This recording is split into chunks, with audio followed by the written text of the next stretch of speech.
के आंकड़े भी देख लेंगे, उसके बाद हम समझेंगे कि आज निफ्टी और बैंक निफ्टी के लिए अहम स्तर कौन से होंगे। यहाँ से भी संकेत पॉजिटिव हैं। कैश मार्केट में एफआईआईज 4,710 करोड़ की खरीदारी करके गए हैं और लगातार हम देख रहे हैं कि खरीदारी हावी है एफआईआईज की, और लगातार चौथे दिन था जब ये खरीदारी का आंकड़ा नजर आ रहा है। हालांकि डीआईआईज ने पोजीशन थोड़ी हल्की की। कैश मार्केट में वो बिकवाली करके गए 958 करोड़ की। इंडेक्स फ्यूचर में 860 करोड़ की बिकवाली का आंकड़ा है। इंडेक्स ऑप्शन में एफआईआईज की बिकवाली का आंकड़ा नजर आ रहा है। करीब 44,206 करोड़ की बिकवाली हुई है इंडेक्स ऑप्शन में एफआईआईज की तरफ से। तो ये इस वक्त के आंकड़े हैं।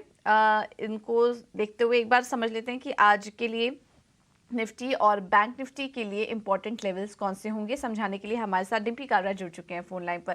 डिम्पी, गुड मॉर्निंग, बताइए। गुड मॉर्निंग पूजा। अगर आप देखें पिछले 2 दिन के कंसोलिडेशन में मार्केट रहा, उसने अपने सपोर्ट्स भी नहीं ब्रेक किए और ना ही रेजिस्टेंस को ब्रेक किया जो हम आपके सामने कह रहे थे। आज मार्केट को फिर से एक बड़ा गैप मिलने जा रहा है। ये गैप मार्केट के लिए अच्छी चीज भी होती है, बुरी चीज भी होती है।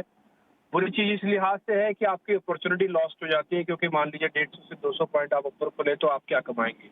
और दूसरा पास अच्छी चीज ये होती है कि इसके अंदर थोड़ा शॉर्ट ट्रैप हो जाते हैं, तो आपका एक नया बेस तय हो जाता है कि अब आपका नया बेस 20,800-900 वाला नहीं है, अब आपका नया बेस कुछ और ही बन गया है।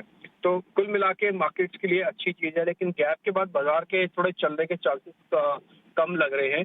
वजह मैं आपको इसकी बता रहा हूँ कि इसमें एफआई की जो लॉन्ग होल्डिंग है वो करीब 3% से घटी है कल के सेशन में।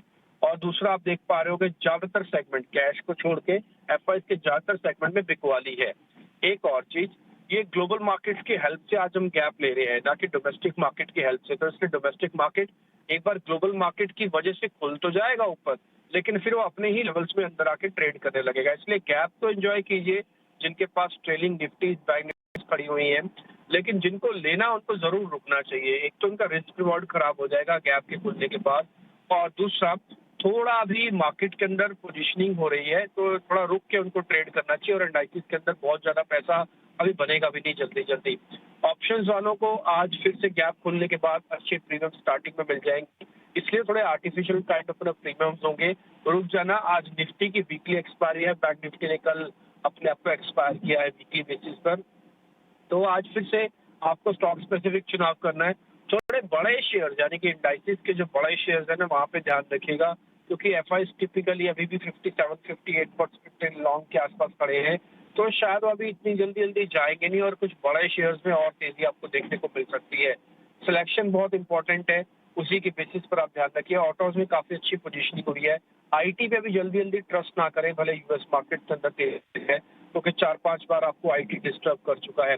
तो कुल मिलाकर आज गैप एंजॉय करने का दिन है। गैप के बाद खरीदारी करके बहुत बड़ा पैसा बच जाएगा, इसके थोड़े चांसेस कम है। तो इसलिए जिनके पास है उनके लिए आज का दिन है, और जिनके पास नहीं है उनके लिए आज का दिन नहीं है।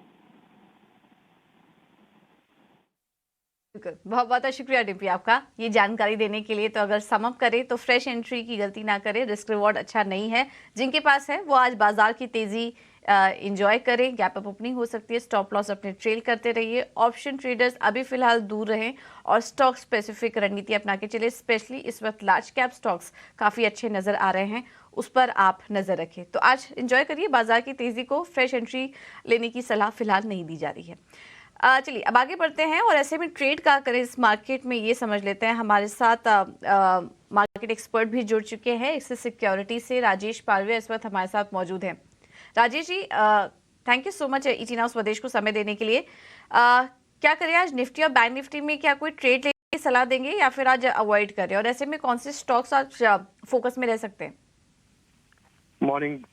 सो देखिए मार्केट में आज एक गैप अप ओपनिंग होते हुए दिखेगी, तो आई थिंक जो अपॉर्चुनिटी थी वो तो अब यहाँ पे नहीं रहेगी। ओपनिंग के बाद हमें देखना होगा कि मार्केट कहाँ सेटल होते हैं।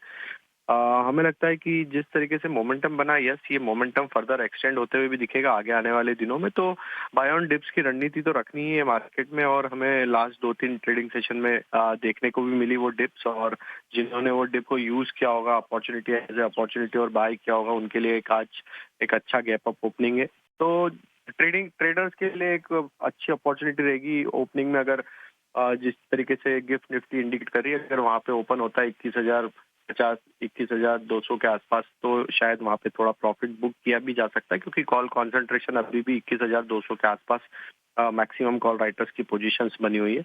तो वहाँ पे एक बार प्रॉफिट बुक करें, डिप में वापस अगर आप अपॉर्चुनिटी मिलती टुवर्ड्स 21,000 तो वहाँ पे बाय करने की ही सलाह रहेगी निफ्टी में। स्टॉक स्पेसिफिक काफी एक्शन थी कल के सेशन में भी। हमें लगता है कि जो स्टॉक्स में एक अच्छा मोमेंटम वहाँ पे लॉन्ग साइड के ट्रेड लिए जा सकते हैं। बायोकॉन हमें यहाँ पे काफी पसंद आ रहा है। कल के सेशन काफी अच्छा ब्रेकआउट यहाँ पे देखने को मिला, और जिस तरीके से एक अंडर परफॉर्मिंग स्टॉक अब एक ब्रेकआउट ट्रेड करके यहाँ पे लॉन्ग बिल्टअप के साइन बने। बायोकॉन में हमें लग रहा है 260 265 तक की अपसाइड आते हुए दिख सकती है। स्टॉप लॉस रखना होगा 242 का। जो दूसरा सेगमेंट हमें पसंद आ रहा है वो है यहाँ पे ऑटोमोबाइल स्पेस, और ऑटोमोबाइल स्पेस में हमें लगता है कि यहाँ पे टू व्हीलर स्पेस के साथ ही रहना चाहिए, जिसमें टीवीएस मोटर एक क्लियर आउट परफॉर्मिंग स्टॉक है। टीवीएस मोटर में हम एक्सपेक्ट कर रहे हैं जो टारगेट आ सकते हैं करीब 2100 तक के अपसाइड के टारगेट टीवीएस मोटर में आते हुए दिख सकते हैं, तो यहाँ पे बाय का ट्रेड लिया जा सकता है 1980 के स्टॉप लॉस से। तो तीसरा सेकंड जो पसंद आ रहा है वो मेटल एंड माइन सेक्टर से लगता है एनएमडीसी को यहाँ पे बाय किया जा सकता है। एक स्ट्रॉन्ग ब्रेकआउट, एक क्लियर अप ट्रेंड है स्टॉक में, एक मल्टीपल सप्लाई जोन का ब्रेकआउट होते हुए दिखा है, तो एनएमडीसी पे भी बाय किया जा सकता है। अपसाइड के टारगेट 198 204 तक आते हुए दिख सकते हैं। स्टॉप लॉस जो लगाना होगा वो करीब होगा 187 के आसपास। ठीक है, तो कुछ 4 स्टॉक्स राजेश ने सुझाए हैं। वेदांता, बायोकॉन, एनएमडीसी पर भी आप तेजी करके चल सकते हैं, और टीवीएस मोटर्स भी अच्छा लग रहा है। 2100 के लक्ष्य के लिए स्टॉप लॉस होगा 1980 का। तो ट्रेडिंग अपॉर्चुनिटीज आप काफ़ी सारे हैं। राजेश जी ने 4 स्टॉक्स अपने सुझाए, जिसमें कि आज आप तेजी करके चल सकते हैं। स्टॉप लॉस और टारगेट आपकी स्क्रीन पर। Rajesh ji, thank you so much आपका समय देने के लिए और ये रणनीति सुझाने के लिए।